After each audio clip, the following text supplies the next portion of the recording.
Good afternoon, everyone. My name is Gary Gomes. As you can see, I have several pictures of the world behind me. I have a lot of globes around me, so I'm very much interested in geography, but I'm also interested in astrology and how it affects you and the life of the world around us, okay, or how it reflects that life. So I've been a Vedic astrologer for the past 35 years. And almost 35 years, excuse me. And I've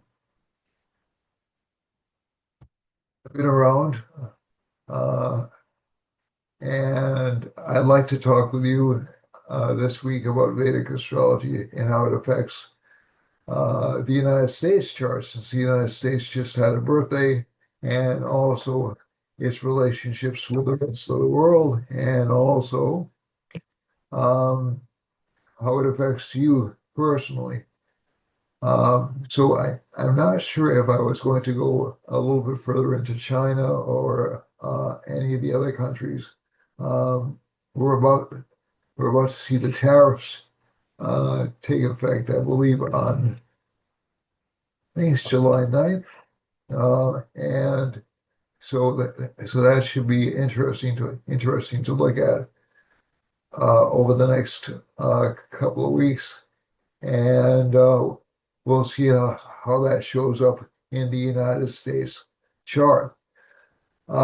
If anybody would like to contact me for lessons or how to interpret a Vedic astrology chart, or who would like a reading for themselves, please contact me at 508-525-0001, or you can email me at Gary Gomes, G at gmail.com. Again, that's Gary Gomes, G at gmail.com. I'll say it a third time. Gary Gomes, G at gmail.com. Okay.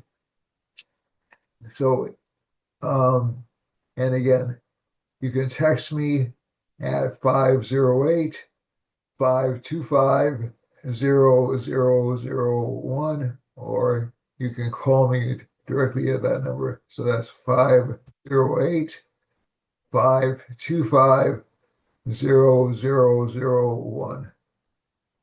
Okay. So this shameless self-promotion part isn't yet over.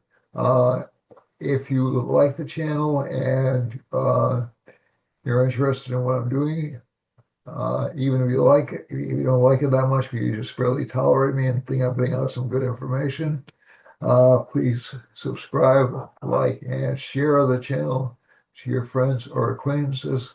And I think they'll pick up some useful information, and it will help them in their lives. So basically, uh, I want to head straight away into and I may have a guest this week, Krishna Darshan.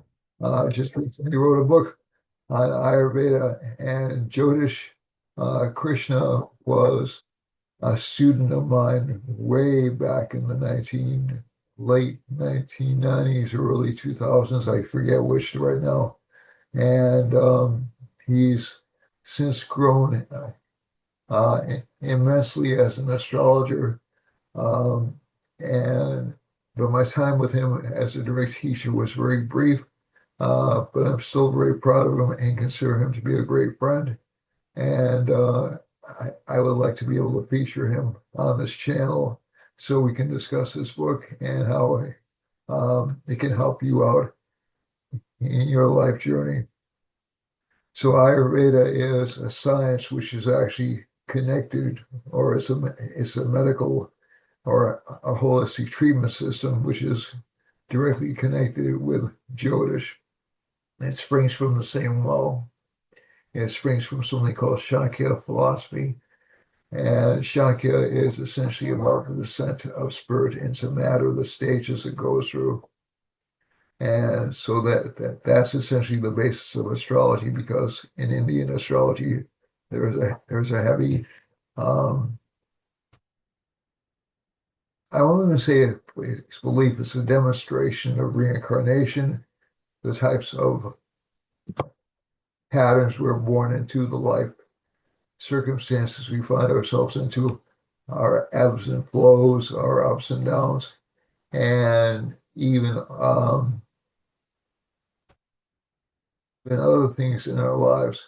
So Ayurveda is a way of treating those through food, through habit, through through certain medicines, which are pretty um, give us medicines. Essentially they're food-based medicines. And so Ayurveda was actually the first thing I was interested in getting involved with before I discovered Jyotish.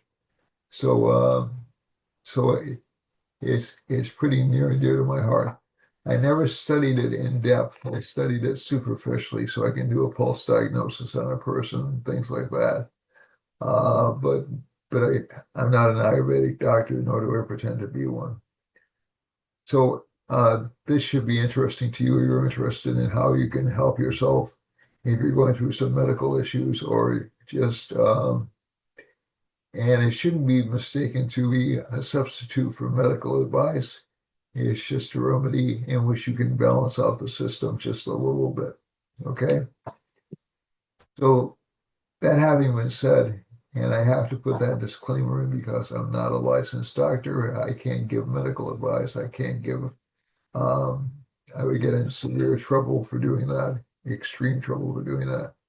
But I can say that Ayurveda is helpful to a great many people from what I've seen. Okay, so from personal knowledge, and Ayurveda is directly linked to certain planets in the chart and their placements and how they're either enhanced or affected adversely. So this could be a useful thing to tune in on over the next few weeks. So let me get to the United States chart. The United States just had a birthday, July 4th. I use that as the date. I know there are other people who use different dates and different times. This has been, I would call it an old faithful chart. It's really proven remarkably accurate in terms of when Mahadashas occur. And I'm just going to try to pull up the chart for you right now.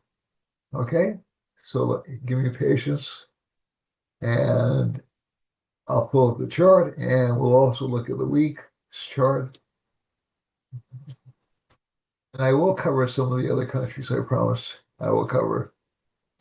And also economics and the potential for war, as shown in the chart. Okay, so right now, this is the United States chart when it was born. And I'm using July 4th, 1776, approximately 6:30 a.m.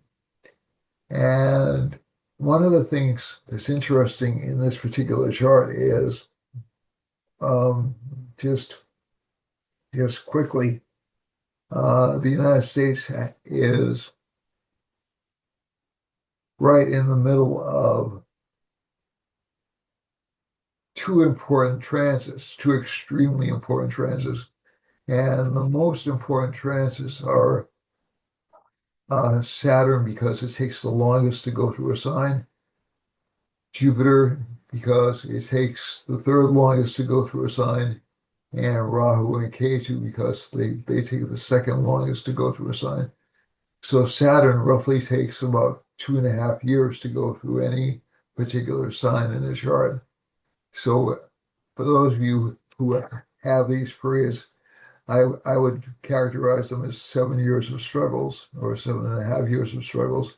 That's called the Sade Sati, and that's almost a cliche for things going wrong in a Vedic chart, but not always. Uh, but it can lead to sudden ups and downs depending on other factors in the chart, and but it can also lead to sudden opportunities. So, as I've said many times before, I think on this particular channel, satis in people's birth charts actually lead to advancement in life for politicians because, or it'll lead to a marriage because both involve additional responsibilities in life. Okay, so essentially, um, the worst part of a sati, indeed the worst part of any malefic planet's transit, is when it's in the last stages of the sign. So we went through a really horrible period uh, up until around May of this past year when Saturn was in Aquarius over here, and now Saturn is in Pisces. So let's look at that just quickly. And some things I mentioned a few years ago, just to give you some historical perspective on on planetary changes in Mahadasha. Mahadashas are major planetary periods. So the United States has, just a quick analysis, the United States has a Sagittarius rising sign. The Sri Lagna is in the first house, so it's going to be a prosperous planet. This is Upapada Lagna, so it has allies. It basically can't trust its allies long term.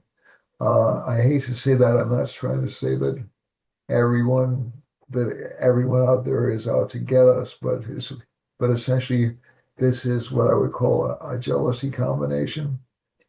And also, it does indicate the United States does make some of its money through theft.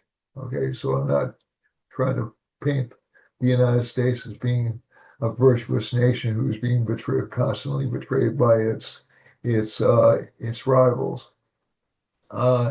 It's that K2 in the second house is pretty interesting because it has to make it. A lot of people don't understand the United States because we have K2 in the second house.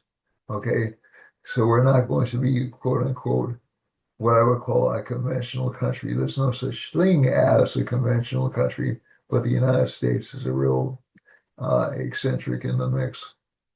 But that K2 in the second house also makes us extraordinarily valued and admired and imitated across the world. And the reason for that is because K2 disseminates, it spreads things out. It gives away things, actually. That's one of the traits of K2. K2 actually gives away money, it gives away traits. And if you notice back in 2020 or so, K2 between 2019 and roughly 2020, K2 was in this particular sign. And that was when we had that large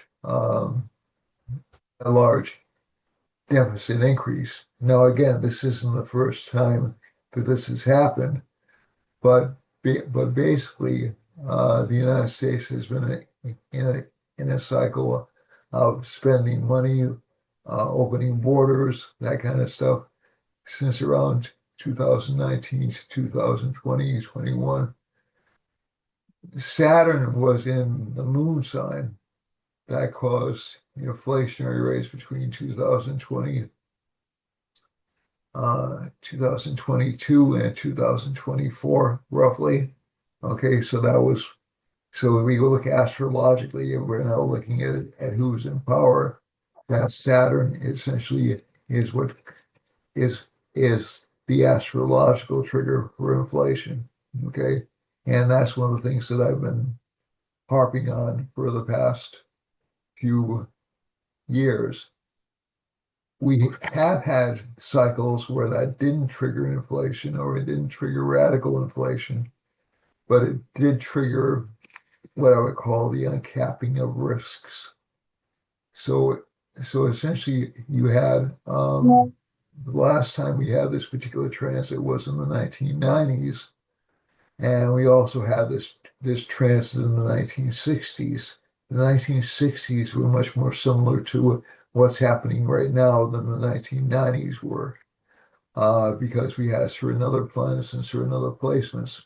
But basically, in the 1990s, there was a large expansion of domestic spending, somewhat of a contraction of military spending, but also what you had, which was different from what we experienced over the past couple of years, was we had a contraction of some spending because we had a largely Republican Congress in after 19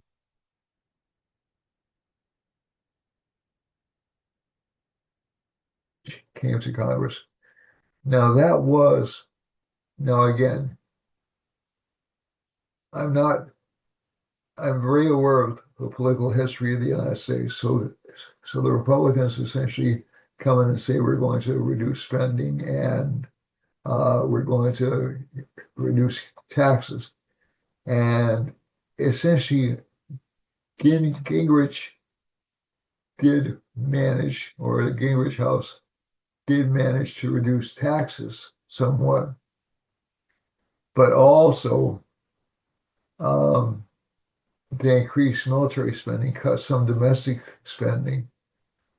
So that's the Republican pattern. That's not atypical. The debt wasn't as extreme as it is right now, mainly because the debt explosion actually started in the late 1960s. So I'm just going back, and I'm not trying to post-explain American history or American economic history to you, but in the late 1960s, when Rahu and Saturn were similarly placed, we had this very big expansion in military spending because of the Vietnam War and this large expansion of domestic spending because Lyndon Baines Johnson was a big fan of the New Deal and he believed in expanding governmental programming. So, so you had uh, what another member of my family referred to as a guns and butter of a situation happening in the late 1960s. That indirectly triggered, along with a spike in oil prices in 1972, that indirectly triggered the stagflationary period that we saw throughout the 1970s. So these events are started during Saturn transits. They're not necessarily all um, all the effects aren't necessarily seen during the Saturn transits. And as a matter of fact, in 1972 to 1975, that was when Saturn was in this sign. That's called a Kantaka Shani. And that's a time in which uh, the country tries to reestablish itself. It tries to um, build up again. And I think I think one of the things that happened during that entire decade, we can go back and look at the Mahadishas, is that it was a failed attempt to do that. Okay, so essentially you had these measures, some undertaken by President Nixon, some undertaken by President Carter. They were designed to cool down the economy by lowering demand.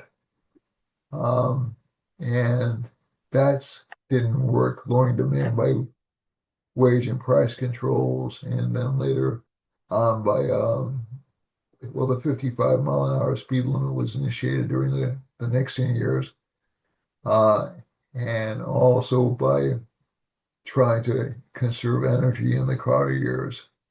And all those things didn't work. What really pumped on the brakes was in 1978, 1979. Paul Volcker was appointed the Fed chair, and he just skyrocketed interest rates. I mean, they were at historically high levels, um, and real high levels as well. So that was what essentially what, but the only answer, so there was this a great deal of pride, and we leap ahead to the 1990s. There was a great deal of pride after we had this large um,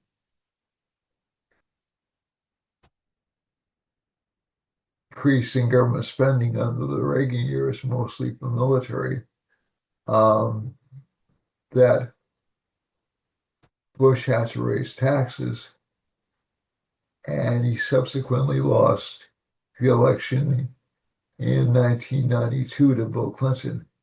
And essentially, it was a raise in taxes and also the fact that the economy was in recession that led to that led to Clinton's victory. But this goes on to, so let's go through the Saturn transits because that triggers another discussion I'm going to just give you just quickly. Um, so that so the Saturn transits, the Saturn transits essentially were not that poorly felt in the 1990s because essentially demand was still fairly low and the economy managed to boom due to tech innovation, increases in productivity, which is another factor, which increases domestic output, and also, so I don't want to make this too boring. You have more money to spend because you have more productive people making more things more efficiently. So that entire, and also you have what I like to call or what a lot of people call the peace dividend in the United States wasn't, even though the United States did involve itself in bombing of Kosovo, it wasn't engaged in any major wars at the time. In the 1990s, when Jupiter, so here we go back to 1991, Jupiter was in Gemini then. So let's go back to Jupiter. Let's talk about Jupiter. 1903, Jupiter was in Gemini, indicated a shift in policy. And I'm sorry, not 1983, excuse me, 1980, 1970, 79, thereabouts. So 78 to 90 indicated a shift because of Jupiter transits. 1990 to 1991 indicated a shift due to Jupiter transits. And right now, and in 2003, 2003, um, I don't think a lot of people remember this, even people who were around at the time, but the World Trade bombing did set up a recession in the United States and around the world. Okay, air flights were canceled. A lot of trade ground to a halt for a while, and it was a major crisis. And essentially, um, deregulation, which had started under the Clinton administration, was carried over into the Bush administration. Essentially, just set off an inflationary, not an inflationary spiral, but a slow growth economy. And people like Alan Greenspan were encouraging uh, to uh, take out home equity loans on their businesses or take out home equity loans in order to increase their buying power. And 2006, 2007, due to stock market speculation and the crash of the home equity market, we had another very serious uh, recession, the worst since the Great Depression. And that came along. Um, So, but also we had an expansion, and we had a more warlike posture that started us on a 17-year war with Afghanistan. It started us on a several-year war with Iraq. But that wasn't financed. Like Vietnam, that war wasn't financed. It wasn't paid for as it went. So if you're looking at, so tax cuts definitely will exacerbate um, deficits, but it's important to remember that Kennedy also instituted tax cuts after the Eisenhower years. And so essentially they're viewed as being a stimulant, that's sort of a double-edged sword. And right now we have a Jupiter and Gemini moment, uh, which is uh, which is a change in policies, a change in relationships with allies. 1968 to 1972 also generated another shift in relationship with allies. It started under the Nixon administration. So that set off an economic crisis, which essentially Europe just recently recovered from. And now the United States is saying, well, we want to do tariffs, we want to do all these other things which will restrict global trade. But also, the United States has not benefited from the trade agreements that we have from other countries. So I'm not trying to be political here. I'm just trying to give you like an economic rationale for why these things are being done. And some of it obviously is being done out of greed, but not all of it. And if Jupiter's in Gemini, that indicates another shift, another change. And one thing I have noticed is that money tends to, um, or a more conservative ethos, tend to predominate, especially over the past 60 years when Jupiter moves into Gemini.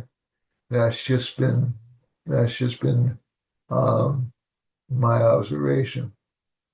Why should that be the case? Well, Jupiter is moving towards a more conservative sign. It's moving towards Cancer. It's moving towards a core belief system of the United States. That is, that this is a free market system, and you will have some backlash from other parts of the world um, and opposing the United States. 1968 to 1972 wasn't just about economic issues. A lot of people around the world were opposed to the United States because of the Vietnam War, also because of interventions the United States did in other countries. A lot of people in the 1990s were opposed um, to the United States action in Iraq and Afghanistan. So we didn't hear that much about those objections, but they were there. Uh, I I think one of the things that we have to look at when we're looking at history is this Mercury Rahu conjunction in the United States eighth house, which essentially communications is manipulated.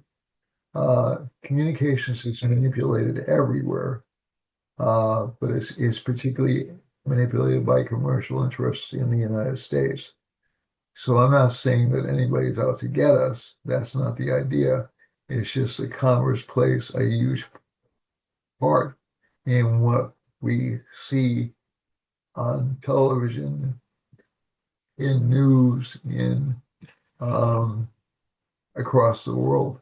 So again, like I said, this is not unique to the United States. Part of what um, the country is, especially since the late, pretty much throughout its history has been founded on. So again, I'm not anti-US. I'm not pro anybody else. It's just that we have this large Saturn aspect on all these, all our allies. So our allies will be allies, um, basically because it's to their advantage to be our allies. And I think it was both with a certain amount of respect because of the Jupiter-Venus conjunction, but also with a certain amount of fear because of the Saturn aspect. Okay, so that's just being like brutally honest about it. Also, the moon is in Satabishak Nakshatra in the United States. Satabishak is a very unconventional nakshatra. Um, Unlike kings as a rule, it doesn't like dictators as a rule. Okay. Satabishak is the nakshatra of Varuna, who was once the king of Vedic pantheon before Indra took over, and he was overthrown. Basically, it was a conspiracy to overthrow him uh, uh, for a variety of reasons, which are a little bit too complicated to get into here. But basically, Indra brought the rain and out of the ocean. He was once the god of the heavens. Now he's the god of the ocean, in charge of the ocean. So, but again, a very powerful deity. Just because he's a past king doesn't mean he lacks power or insight. He's also credited as being the deity who can see into the hearts and minds of human beings and knows their good and bad intents. Okay. And also judges them. And the United States has a real history of judging other countries. Okay. So let's go over here to the current Mahadasha. I want to go back to the original Mahadasha of the United States just to give you some perspective. I'm going to shrink this down. So some Vedic astrologers have told me they're not really pleased with this particular approach to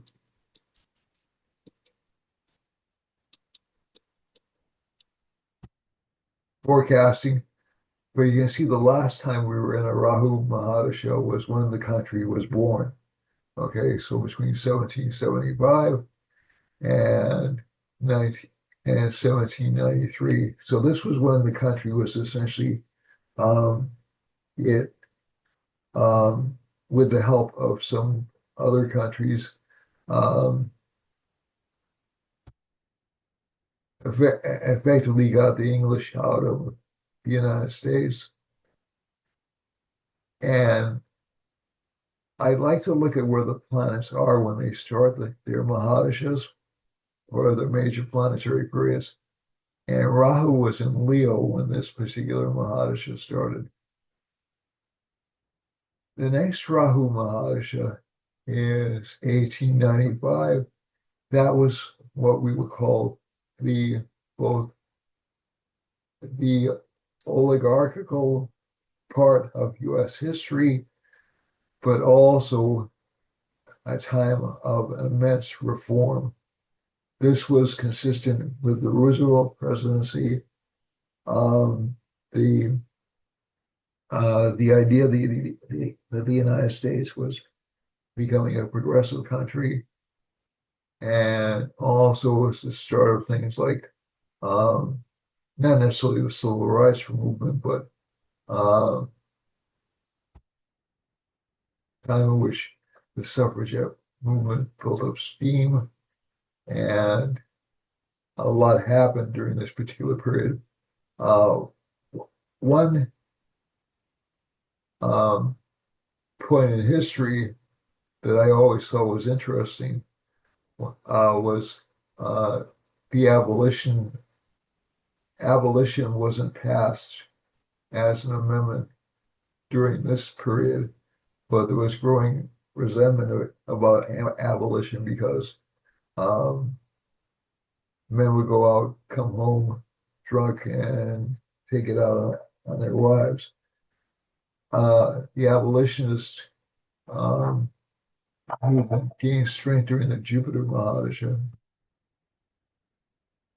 holistic Mahadasha. And I think one of the things that happened here was that, but again, interestingly enough, the government was engaged in a great deal of civil rights reform, especially at the federal level. So um, blacks could serve in civil service jobs. When the Wilson administration came in, they were thrown out of civil service jobs.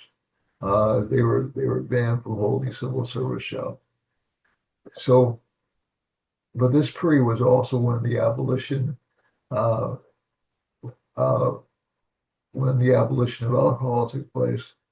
And one thing that one of my teachers pointed out to me was that occurred when it was passed during World War One, when basically a lot of men were off fighting a war, and that was one of the demographic reasons it passed. So essentially between 1913 and 1929, we had this very strong um, Jupiter period, which was expansionary. Essentially the economy was doing great, especially in the late 1920s. And then around September 28th, 1929, not exactly Black Friday, but close, a Saturn Mahadasha hit. So Saturn normally gives suffering, it gives action. In this particular sign, it doesn't necessarily give war, but it's aspecting Mars. And it's in Virgo. So so essentially this would give a warlike period or a period of suffering to the United States, let's put it that way. And Mercury would come out in 1948 to 1965, a lot of technological innovation. K2 comes out in 1965. K2 periods are very much like Rahu periods, except their rejection of the existing order is much more um, escapist than Rahu periods are. Okay, so this K2 period was essentially the birth of hippies. Venus is a more materialistic planet. Comes in 1972 to 1992. So there's more focus on financial wealth and increasing financial prosperity. Then the Sun period comes in. The Sun's in the United States. Seventh house is the Lord of the ninth house. It will give a lot of financial prosperity or increase in prestige. And then 1998 to 2008, we enter this moon period. Now, the moon is in what's called a Dustana house or a difficult house. So that will give some decline in our fortune. It's also the ruler of the eighth house. So again, that's going to give some kind of almost impossible to get out of situation. Okay. So that's between 1998 to 2008. So we have this period of relative prosperity. There's a likening of it to the Gilded Age around 1878 to 1888. And we hit this Mars period, which roughly coincides with almost every major recession we've had. Keep in mind, Mars is very weak in this chart. It's very fragile in this chart. It's at 0 degrees. It has virtually no power. So that's why it's so easy for economic collapse to occur during these periods. 2015, we go through a very slow recovery period. um, Mars goes to Rahu, and also a shift in the economy. So there are blue collar jobs who are just viewed to be lost. Then Rahu comes back, and again, we get this kind of like a reform period or 2015 to 2033, which is more connected with extremes of both ends. Okay, so you'll have um, it doesn't exactly coincide with the Tea Party, but the Tea Party movement was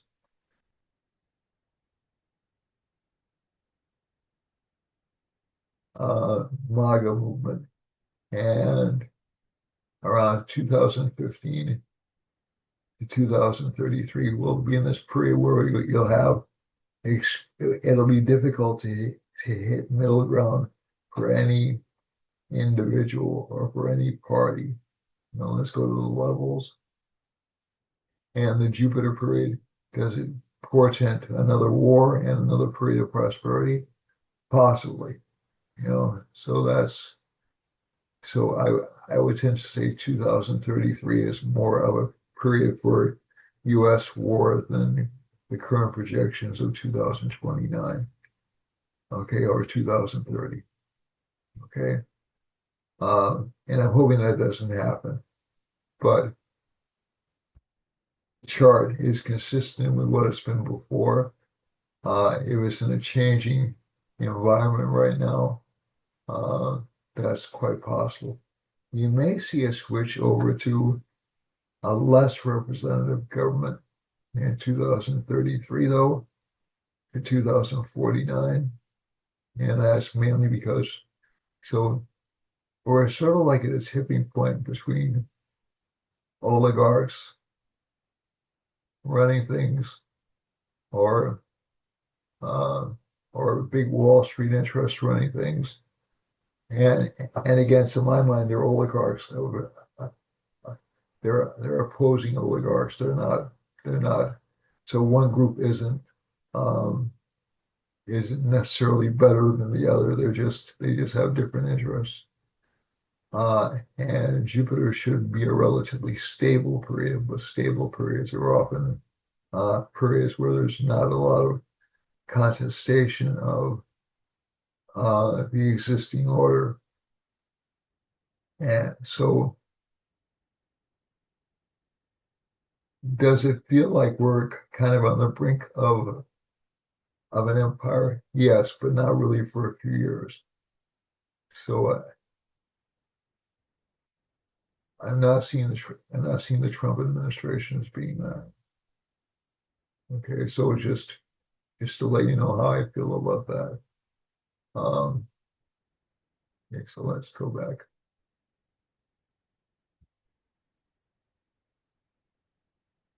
Disagree with me, that's fine. I'm not really uh, trying to convince you one way or the other. I'm just saying astrologically the indications aren't there.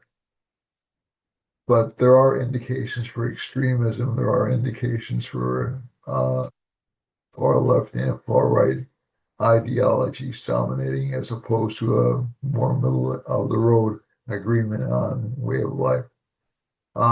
If we have this particular chart up here, we're in a Venus Jupiter subperiod, relatively lucky period. I'm sorry, my apologies. Go back. That's not 2017. Oh, okay. So in Rahu, Mercury, Jupiter subperiod. So actually, this period should be relatively lucky through November 3rd of 2025. If I'm looking at around November 3rd of 2025 to March of 2026, this period could give a little bit of an economic downturn. Okay. It's only a few months. It's really about a 6-month period. And then we hit a K2 subperiod, and you'll see more escapism, more interest in financial, but also more people um, what I would call dropping out. Uh, the period 2027 looks and 2030 looks like a period of relative prosperity. Okay, so um, at least from the charts. So Venus Mahadashas tend to favor Venus and Jupiter Mahadashas or subperiods tend to favor Republicans. Saturn um, or even Mars subperiods tend to favor Democrats. Uh, and that just seems to be the way that it works. Um, and there's a variety of reasons for this. Number one, the Democrats are the older party in the United States, and Mars is also the Democrats, at least up until 2002, have, or 2000, around 2001, excuse me, have been more responsible for starting wars than Republicans have. Okay, so that may sound like a bit of an oversimplification, um, but but essentially that's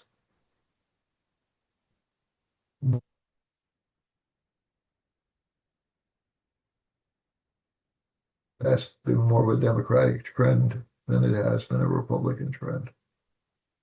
So it doesn't mean Republicans don't benefit from wars. That's not what I'm saying. I'm just saying that initiating wars, Bush was really George W. Bush is really the first um, Republican I can credit with starting a war or conflict within recent memory. So now again, the other thing to keep in mind during Rahu Mahadashas is Rahu Mahadashas tend to be periods of expansion or industrial growth.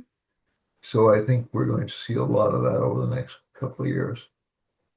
But I do think after March of 2026, we are going to see more violence in the country, more rebellions, um, and some chaos and possibly some political violence between uh, March of 2026 and August 14th of 2026 and September 6th of 2026. So this is going to be interesting. Plus, there will be some upsets in the congressional races for the United States during that time span. So that's what I have to say. The economy overall, in terms of deficit or in terms of the United States' economic position, I think it'll stay relatively stable over the next few years. There will be some fear or anxiety of opposing power bases popping up, but I don't think they'll materialize into very much. The because China is showing the same kind of cycle that Japan showed when Japan was threatening to become the number one economic power. Does it mean the United States is permanently etched as being the dominant political power in the world or dominant economic power in the world? I'm not that naive. I don't think that's necessarily true, but I think I have read some fellow astrologers that have predicted a rather sudden decline for the United States, like over the next 30 years or so, and I think that's a little bit unrealistic. So it doesn't look to me like that's in the cards. Um, okay, so let's look at the chart for this week. This week we have Saturn in the sixth house. So the sixth house does have to do with trade. Rahu, it has to do with investments. So you will see certain markets panicking over the next week or so. It's also the house of politics. So you'll see more extreme positions coming about in politics and also possibly some political violence coming this week. In terms of Venus being in the eighth house, overall good for financial returns. Sun and Jupiter are in the ninth house. Somebody online did indicate the governments do get a little bit more dictatorial during this time. That's seen not only in the United States, but also around the world, because there are people being jailed for, posting certain comments online, which are essentially what I would call innocuous comments. Mars K2 conjunction, and also you'll probably see increased crackdowns. We're very concerned about crackdowns in the United States right now. We're ignoring the fact that there are crackdowns occurring around the world right now. In a lot of European countries, and a lot of Asian countries, and a lot of African countries.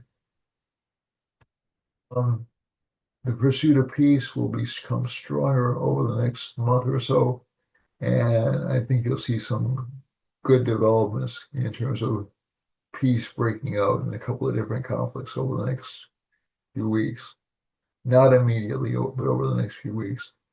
Right now, the moon is in Scorpio, so that may have been why I wanted to pontificate. It's close to a stabilization sign, so that may have been why that sounded a little bit pessimistic. But I think I tend to be kind of a balanced person, and Venus is also aspecting the moon, so that gives us reason to be optimistic. Even though we're worried about finances right now, essentially there will be some rescue or some kind of positive outcome from it over the next week or so. And finally, Saturn's aspecting Venus, Jupiter's aspecting our friend Rahu. So again, you will see more vitriol on both sides of the political camp. And it's not a surprise. And both sides of the political camp talking very, very negatively about each other. So that's not really a surprise. News, however, one of the things that's interesting is news, because so both Jupiter's sun and Mercury are in the country's natal position right now, and Venus soon will be. It does indicate a sort of what I would call a small shift in the country over the next month and a half or so, and especially in the way that news is covered. And you'll see more out and out lies coming out in news over the next couple of months. Not that I'm particularly happy about that, but they've been kept honest by that Mercury being alone in Cancer. Okay, so that's been helpful to I'm just trying to think of a good way to say it, to control impulse to exaggeration and panic. But that will essentially die out within about 2 weeks. Maybe throughout the late summer, just because Mercury goes retrograde in mid-August, or just before mid-August. But at the same time, we have this very strong pattern in the chart of Venus, Sun, Jupiter aspecting the first house. There's not a Saturn aspect on the sign. So you should see the U.S. make a lot of progress, and you should make a lot of progress over the next few months. Okay, in terms of international trade, again, we have this rather interesting combination of the Sun, Jupiter, and the Gati Lagna combining in the ninth house. So that'll be essentially the biggest issue of discussion over the next few months. Immigration, sixth house, Saturn's in the sixth house. Yeah, well, immigration, um, imprisonment will continue.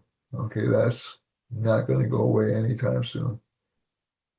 Um, or deportation will continue at least for another, I would say at the very least for another year and a half.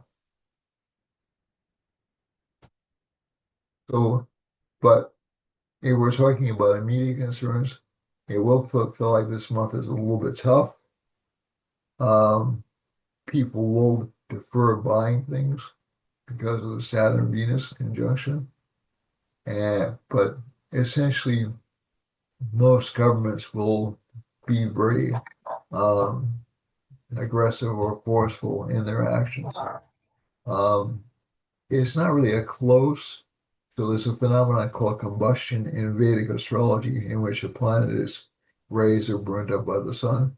So that Sun-Jupiter conjunction is considered a difficult combination, but it will also allow um, more power to government.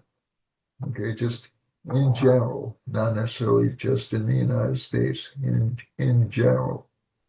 Okay, so keep that in mind. We're not just looking at this is where I am, this is where most of you are. It doesn't mean that this is the whole world.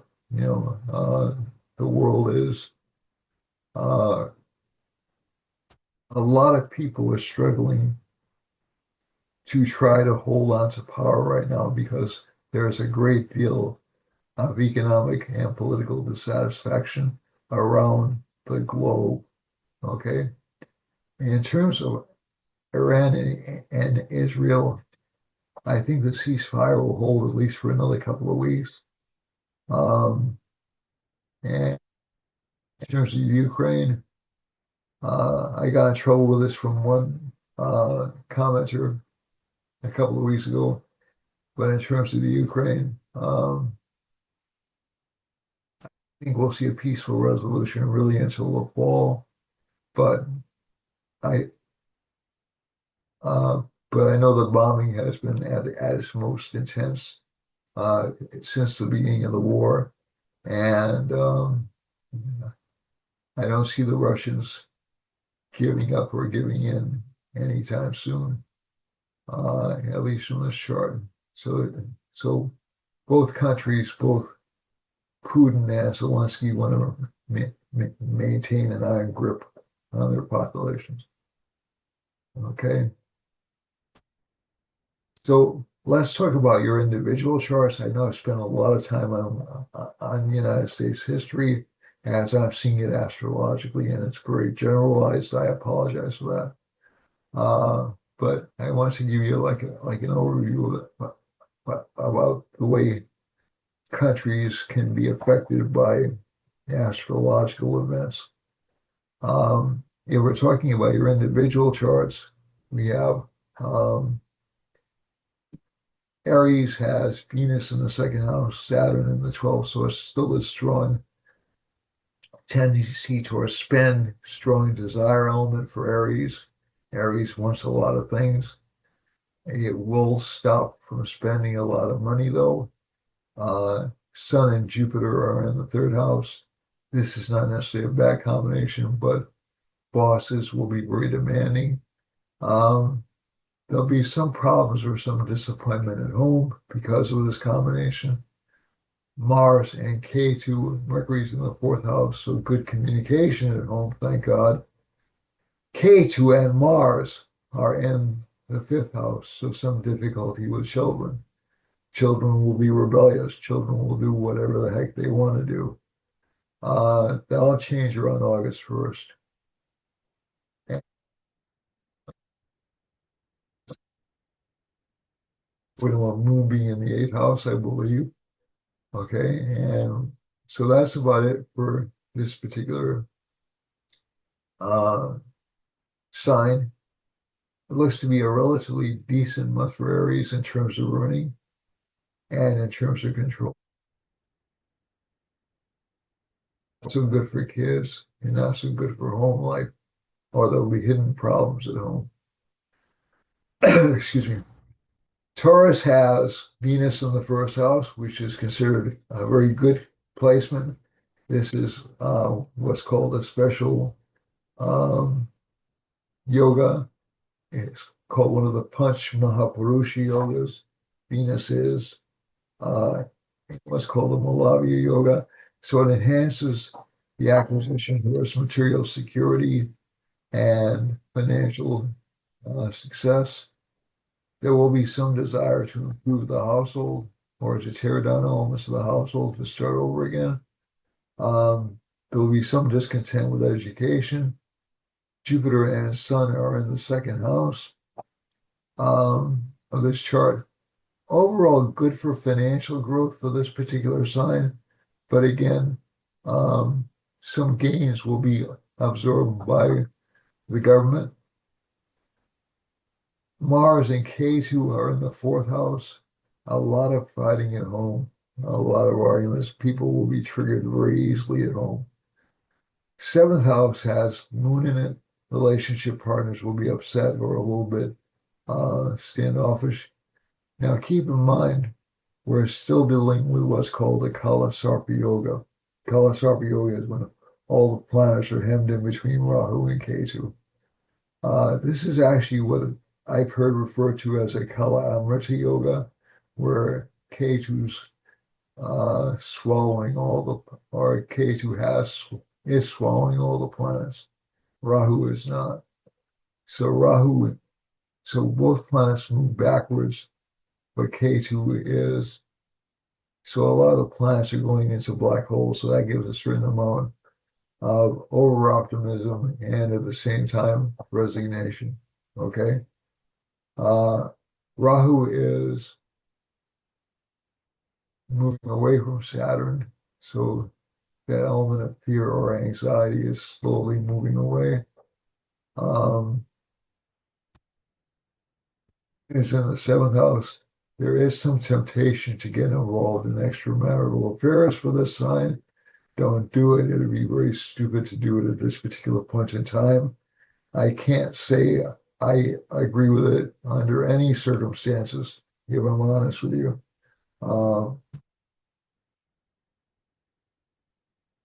This is a particularly stupid time to do it.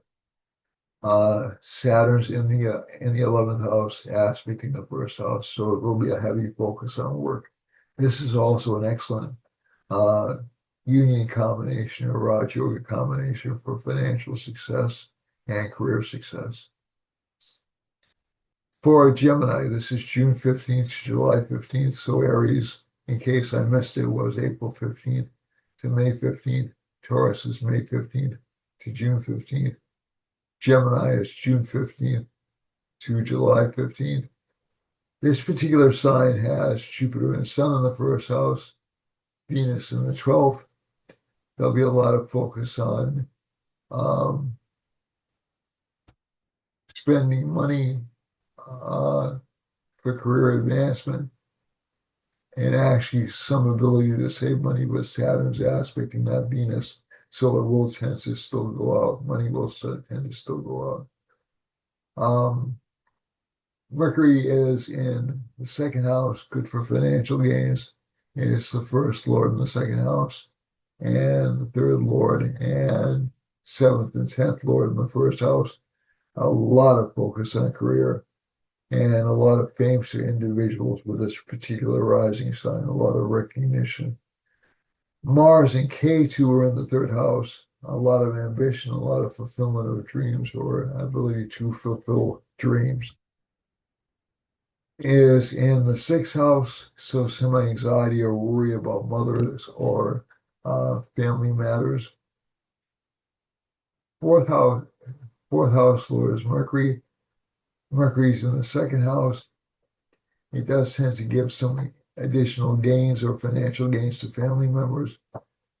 Rahu, our friend Rahu, is in Aquarius in the ninth house. So there will be some momentary fame. It won't be lasting, but there'll be some momentary fame for this sign. And Saturn's in the 10th house, a lot of career focus. So Again, career shows up. Domestic life is not so good though, if I'm quite honest.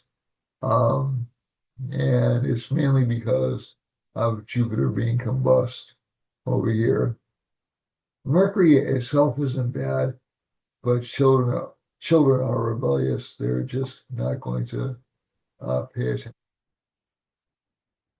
to Saturn aspect on the fifth house Lord Venus.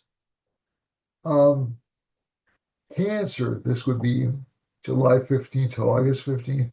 Cancer has Mercury in the first house. Strong desire to spend money on things you wanted for a long time. Mars and K2 are in the second house. This is a good combination for financial success. Um, Fulfillment of desires, but again, by spending money, so be careful about that. A lot of signs are going to have heavy expenditure traits this month. Let's see now.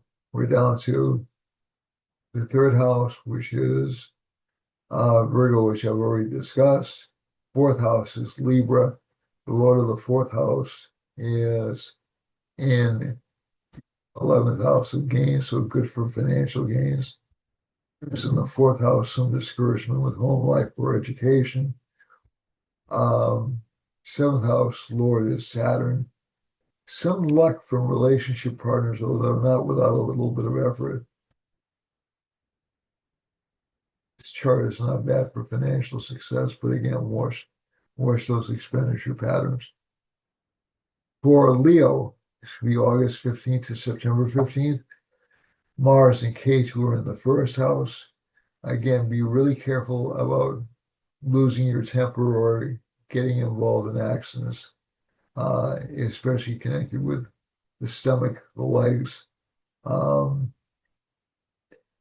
is in Aquarius, which rules the shins and the calves, and Mars and K2 are in Leo, so it can give unexpected stomach complaints and even food allergies, at least for long periods of time. Can also give some heart problems, so be careful not to overexert yourself or stress yourself out too much. Mercury is the second house lord in the 12th, so again, this heavy expenditure pattern shows, and especially in terms of friendships. Friends will be very demanding. Um, Leo, I'm sorry, Libra is the third sign in this chart. Lord of Libra is Venus is located in Taurus. So again, good for career life, very good for fulfillment of desires in career life. Moon is in the fourth house. This isn't that bad a placement, but there can be people feeling a lot of loneliness if they have this as a rising sign. Let's see now. Mars aspects it, so you may get some help from women, but again, this sign will be spending more time alone than with people. Mars aspects Saturn in this particular chart, and this gives a lot of perfectionist expectations in terms of relationship life. Rahu's in the seventh, it's general dissatisfaction with the relationship status, whether you're married or not. You won't feel happy with that. Saturn aspects Venus, as we've said many times before, and that particular combination makes it difficult to make real progress at work, but at least work is stable. Sun is in the 11th house. That's good for financial gains, especially for this sign, and good for travel. For Virgo, this is September 15th to October 15th. We have Mars and K2 in the 12th house. Not a good time for relationships. Not You'll be attracted to people who will be a little bit dishonest with you and also a little bit not good partners. So if you feel that strong attraction, try to avoid it over the next couple of months, Virgo. The other combination here is we have Moon in the third house. So it's again, a little bit of loneliness. Saturn's in the seventh. Relationship life looks stuck or stagnant where it is right now, at least for a little while. And Venus is in the ninth house, very good for financial gains. Mercury's in the 11th house, so good for financial status for this sign, and good for work, especially good for teaching, and for leading other people. But again, new relationships are not really favored at this particular point in time. Also, expenses due to home, due to vehicles, those kinds of things. Libra, our friend Libra has Venus in the eighth house, so this sign will seem to be super sexy this month. Uh, Moon is in the second house, but it will seem a little bit down or a little bit depressed, at least in the short term. Rahu is in the fifth house. It's good for, this is actually one of the paradoxical placements in Vedic astrology. Rahu in the fifth house can make you fall in love with all sorts of inappropriate people, but at the same time, it's extraordinarily creative, especially from a technological standpoint. So if you're interested in anything creative, this is an excellent time to explore it, especially things connected with technology. Saturn's in the sixth house, strong work placement. This sign tends to get a lot of um, work opportunities, but none of them will be easy.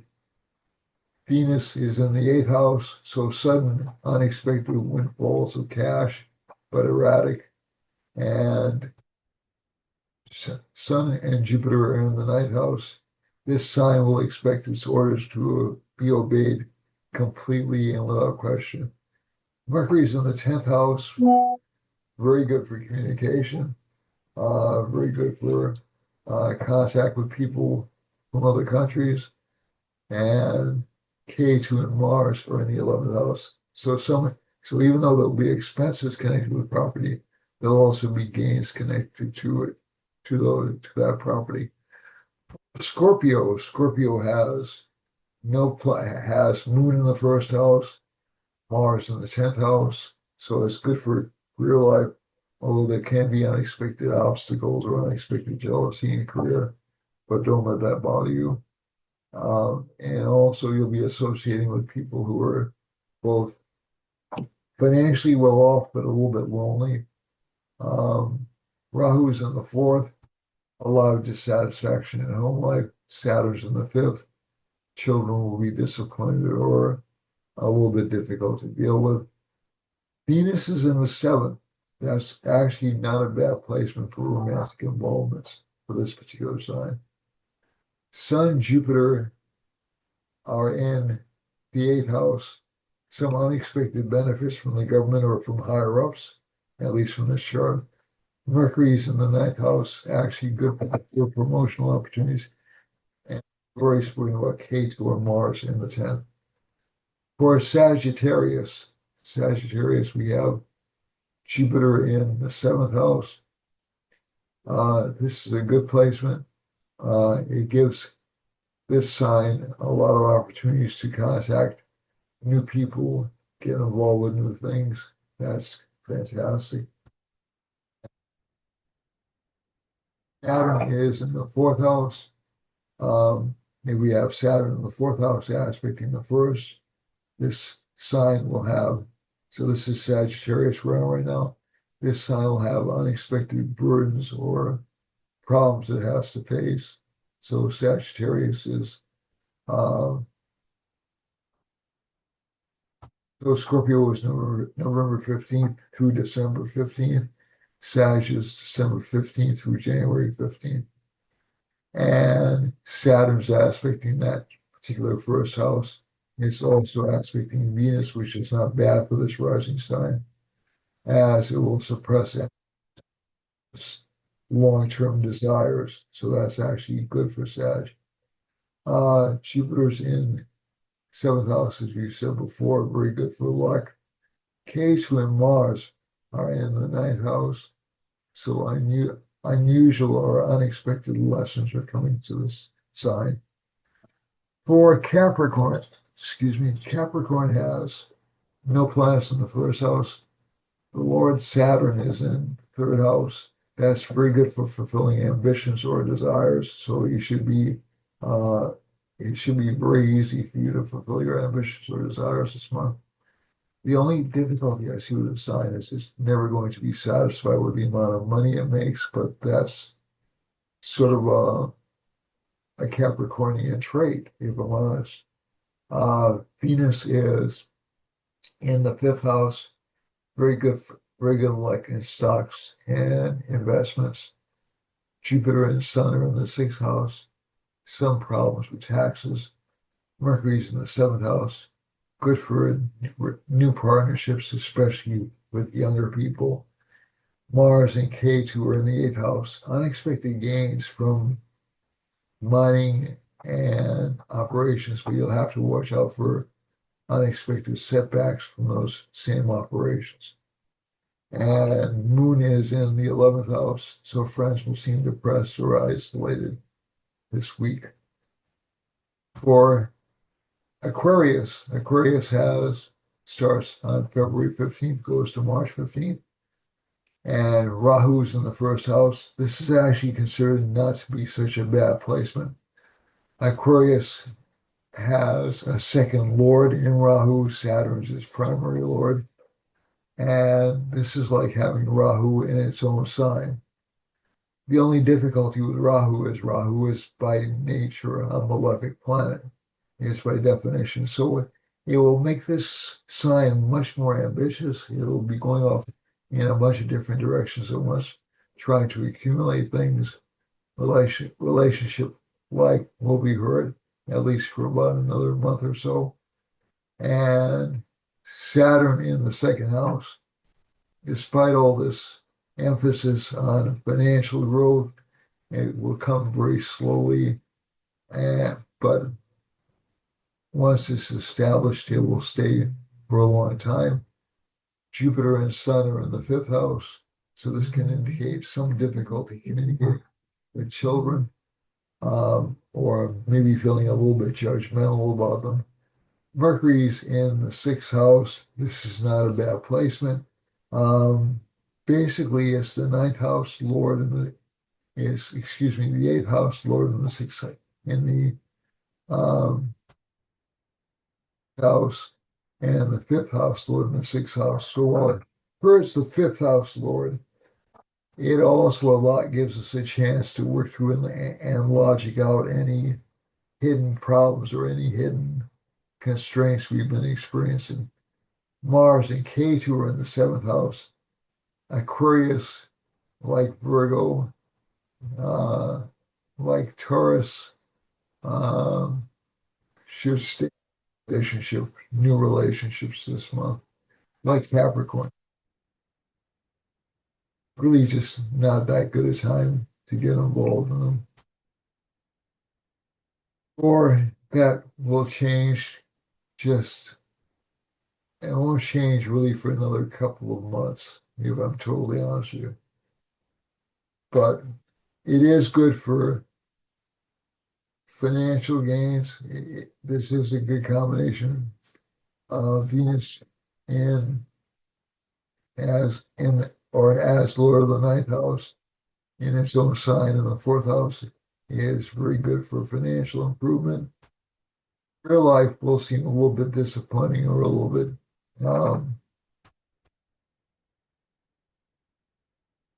downplayed isn't the word I'm looking for, but it will seem rather boring to a lot of people, just to put it bluntly. Again, Rahu in the first house, definitely a lot of ambition there, and definitely a lot of emphasis on success. But again, like I said, some frustration. For Pisces, this is April 15th. I'm sorry, March 15th to April 15th. Pisces has Saturn in the first house, and it gives some rise from small gains. Um,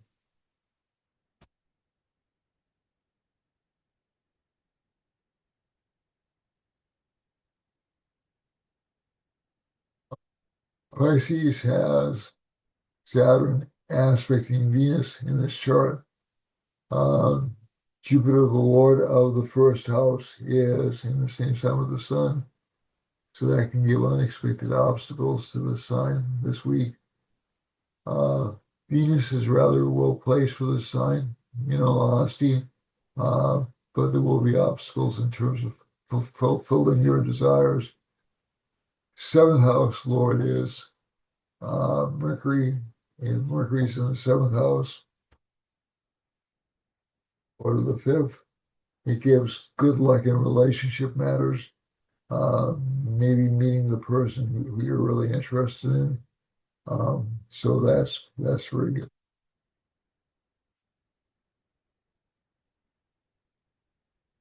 You know, we have Mars and we have Mercury in the fifth house. I think I already said that. That's good for luck. Mars, K2 are in the sixth house, good for overcoming enemies. Moon is in the ninth house, so variable luck this month or this week. I think a lot of people who have Pisces rising will be spending a lot of money and they'll be regretting it this month. I hope I'm wrong about that. And if you see this forecast before you start spending a lot of money, then stop yourself. Okay, that's it for the signs. Now let's look at the time space chart.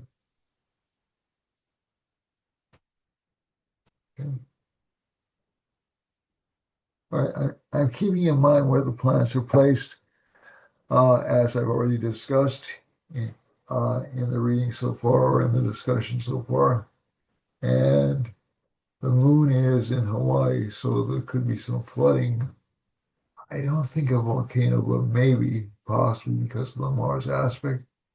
Um, Mercury's really not touching it at all. It's touching Alaska. Venus is touching Alaska. So this should be a good month, a good week for um, Alaskans. Okay, for Rahu's touching the upper northwest or the northwestern regions of Canada, um, and it's encompassing. And there's a Saturn and Rahu are hemming in California State, Washington State, and Oregon State, or Oregon and Washington, excuse me, and a replacement, especially since you see a Jupiter line close by Saturn. You'll see a lot of um, increased government control in those parts of the state. You'll see right now there is a large fire going on 100 miles away from Los Angeles. So it's really not close, but that's a very Saturnian phenomenon. And also maybe some some sudden deaths in northwestern or the western part of the United States. I don't like to do that. I don't like to say deaths or catastrophes, but that's sort of what this is lining up as over here. For the sun is going to exert renewed control and authority over every state from Nebraska to all the way through Mexico. And for the sun, I think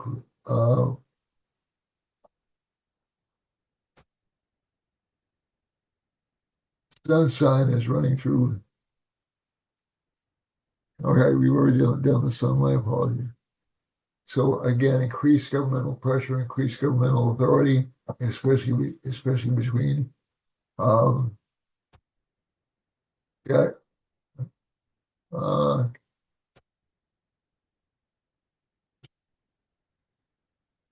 Alberta,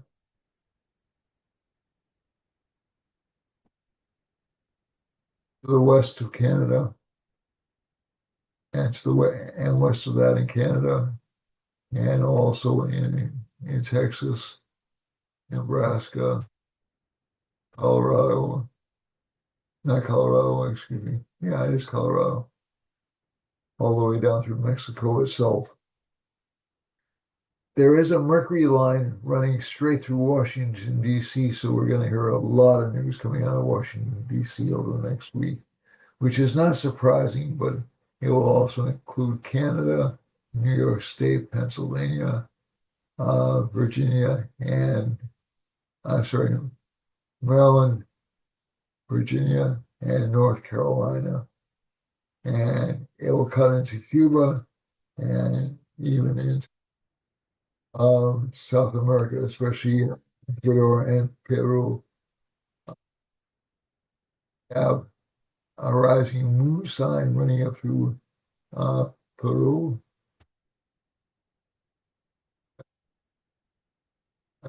to the Atlantic Ocean.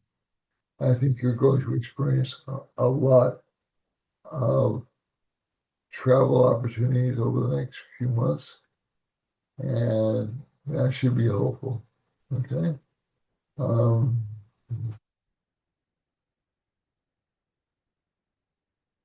the line we're going to look at is the Mercury line. After the Mercury line is the Moon line. The Moon line, excuse me, and the Mars line intersecting in the middle of the Atlantic Ocean and causing some ripple effects with the Venus line. So when Moon and Venus are together, this usually denotes some flooding or some torrential rainfall. And that, while that's generally good for plants, it isn't good for most other environments. So I would expect to see mudslides in Bolivia and Argentina and Chile.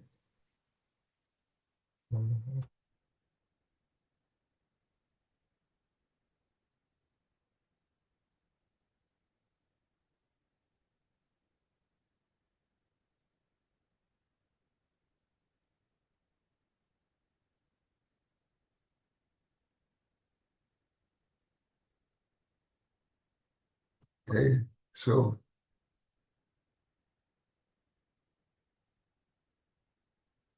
there should be some rainfall in South America, intense rainfall in South America, especially in these regions. And we have a Mars line running through Brazil, and I think there's going to be a lot of violence in Brazil over the next few weeks. Maybe even spilling into Uruguay. I hope not, but that's possible. Jupiter, there's a Rahu line, yeah. So discontent with the government is very strong in Brazil, at least from what I can see from this line. We have a Saturn line passing over the Azores, so their economy is being affected somehow by this, and also Iceland. For there's a Jupiter line running over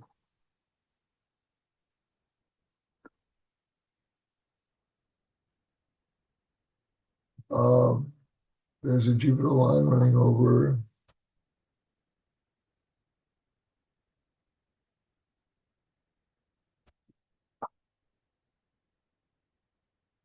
Western Africa, up through Spain, up through France, up through Belgium, Sweden, and into Finland and into Russia. So we can say this may be a prosperous period for these countries, but again, what we're going to see is more government control. Um, that's high reading the Sun Jupiter conjunction. More worship, definitely. More temple worship, definitely. But a lot more control. As a matter of fact, there's a sun line going right through it, and it includes Germany, um, Switzerland, Italy, and even all the way up through um, Finland. So expect those governments to be a little bit more heavy-handed than normal, and also the West African governments. There's a Mercury line running up through Central Africa, and that's actually good. We'll actually get better communications out of that country than we have for a while. And I think one of the things that helps me in this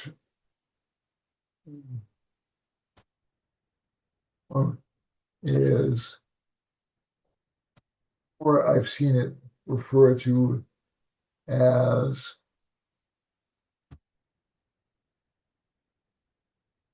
um, an element of confusion when Mercury and Moon meet over here in Greece. I think what we're going to see is, especially in Greece and Cyprus, and also all the way up through Asia, all the way up through Northern Asia. There's I need far out of the way. There's a Venus line running up through Egypt, Turkey, um, Bulgaria, all the way up to Poland. So Venus lines typically are connected with earthquakes. There is a Mercury line connected with Istanbul, so we will actually be hearing a lot more from Istanbul over the next few weeks. But the Venus line isn't, but there could be some flooding in Istanbul and also some flooding in Europe, at least from these lines. The other thing we want to look at is there'll be some breakouts or disputes in Southeast Africa and also in um, also a lot of continued government dismay uh, in South Africa and also extending all the way out to Saudi Arabia and even Madagascar. And obviously, Iran. Iran's pretty heavy astrological hits lately. So there is a possibility they will be bombed again relatively soon.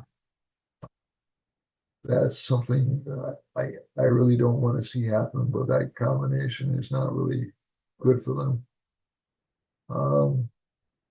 The next countries we come to are Pakistan and Afghanistan, and there's a Saturn and Jupiter line running through them. So they're actually starting to act more responsibly. This is also running up through Jupiter, so hopefully it'll make Jupiter uh, get rid of this war. And let's see now.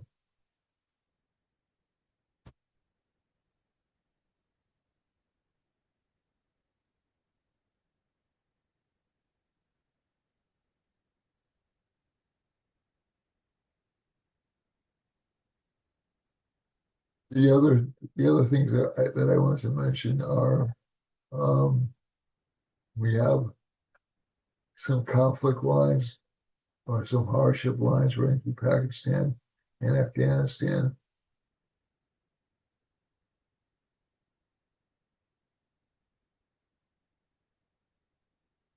Some line running through it.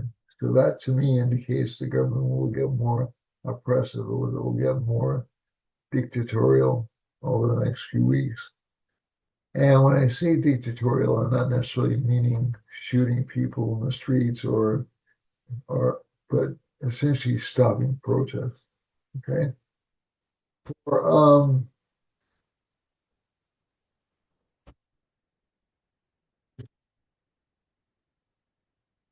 and that does indicate,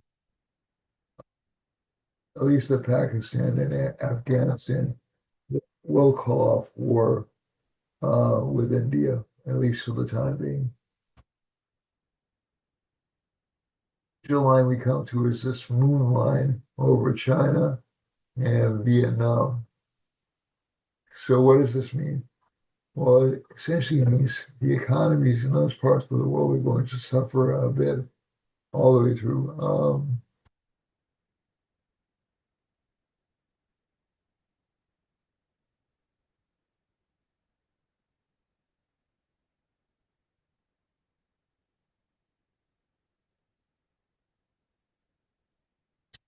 See a short break. If we go over to China, it looks like some disappointing economic news for them. So their trade will increase, definitely. But the moon being debilitated, it doesn't mean it's going to be good news. Or Cambodia or uh, China over the next few weeks. Nor for New Guinea or Borneo, excuse me, neither for Borneo or the Philippines, or even at least for a couple of months, Indonesia. Third planet, which is causing a bit of a stir out here, is Mercury, and that's going to increase communications about China. The last one we look at is Mars. The last section we look at is Mars. So there can be some fires or civil unrest in Australia, um, Indonesia, Japan, and Korea, and a lot of anxiety on the part of Japan and also Australia as to which direction trade is going to take. The other thing is Saturn also buffets Australia, so this will be kind of a rough.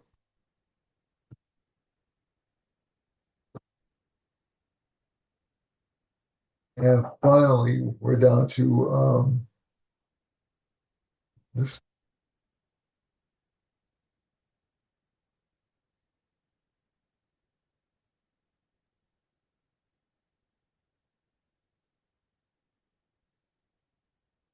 line going through Japan. So again, I said some anxiety in that part of the country, and Saturn line going through Australia. So some economic pressure and inflation. The other one I want to draw your attention to is this Jupiter line in New Zealand and the Sun line near New Zealand.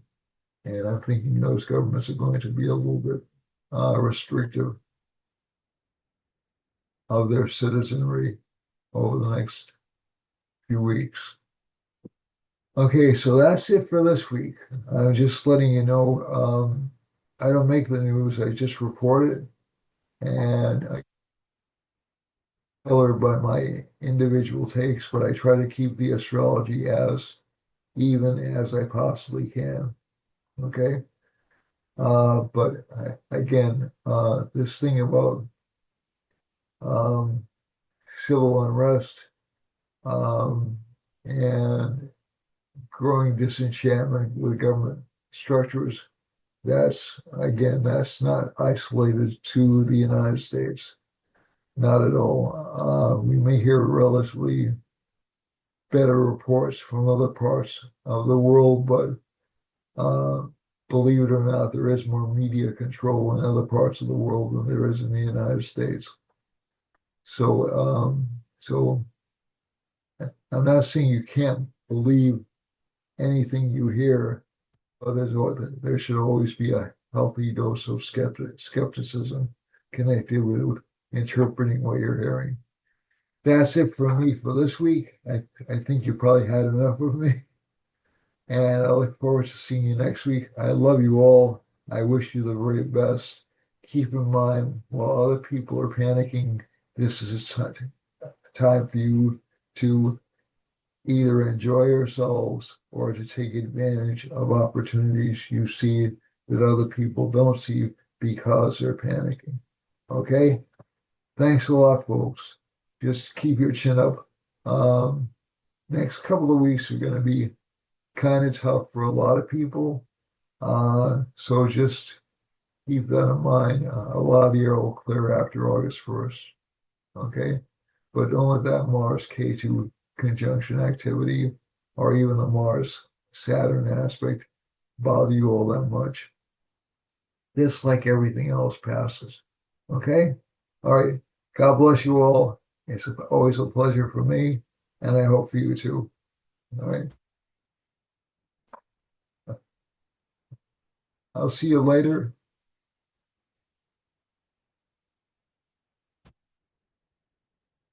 See you later, and thanks very much for watching. I appreciate it.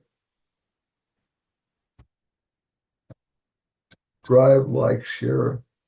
Uh, Pretty easy lift, but it means a lot. Thanks a lot, folks. Bye bye.